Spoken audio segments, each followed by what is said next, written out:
Do I have your permission to use this assessment and video for a case study for my Kinesiology 6303 course? Yes. Okay, so first, 31-year-old female presents with migraines, essentially. Been going on for quite some time now. So, first thing I would do, I'd have her stand up, take a look at her posture. So I'm going to have her turn face away from me to the side. So you can see here, she demonstrates a forward head posture. Shoulders are anteriorly rounded. I'm going to have her turn to the back or to the front here so you can see, I don't know how well you can see this, but scapular winging on both sides. Pretty pronounced on both sides, to be quite honest. Next thing I would do, have a quick range of motion of her shoulders, trying to get scapular motion, try to look at that. So I'll have her go with her arms above her head. So scapular motion is actually pretty good, okay? So she catches up there at the end. Okay, go ahead and relax. So have her put one arm at a time behind her back. Check for pain or anything like that in the anterior shoulder. Go ahead and lift that arm off. So that one's not too bad. Winging isn't too bad on that side. Go ahead and switch sides. So you can see scapular winging again on this side. Pretty pronounced with that movement. Okay, so next thing I would do, I would have check a little gait analysis. So I'm going to have her walk away from me. So I check her out, look for things like arm swing, anything that's imbalanced, hips out of whack.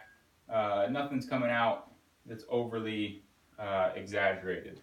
All right, so then I go ahead and have her take a seat here on the table. So one of the things I use from an osteopathic standpoint, so I'll have her cross her arms. So right now I'm going to check for thoracic mobility. So basically it's just sort of a feel. So I'm going to rotate her to the right. She doesn't really like rotating to the right. She rotates to the left a little bit easier. Okay, and these just give us sort of clues into what's going on. So left is not so bad, rotating to the right, she really doesn't like. So then I'd have her check some passive range of motion of her C-spine. So I'll have her do side bending to either side and down to the right. So pretty symmetrical both sides.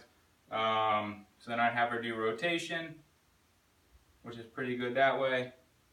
Not so bad that way. Go again with the rotation. Okay, so she gets a little caught up. You can see a little snag there when she rotates to the right. She has a little hitch. Okay, next thing I would do here, I'd have her lay back for me. So I'd like to check cervical spine range of motion manually as well.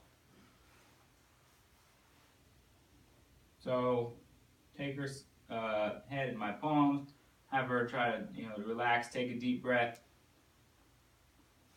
let all her weight come out. So now I'm going to take control.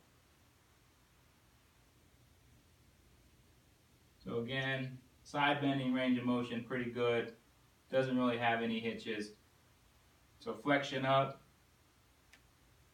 pretty good flexion. Extension back, pretty good. Rotation, again a little catch right there. To the left, you can see she can almost look down at the table. And then the other thing I would check on someone like this, check for pectoralis tightness. So she's not having any tenderness right now. Any tender points that you notice can be helpful to give you a clue. The other thing we can check is have her put her arms over her head. So you can see her upper arms come all the way down to the table pretty good. So she's got pretty good flexibility in her pectoralis. Some people, you have them do this and their arms stay stuck up here. Which kind of gives you a insight into pec tenderness, tightness rather.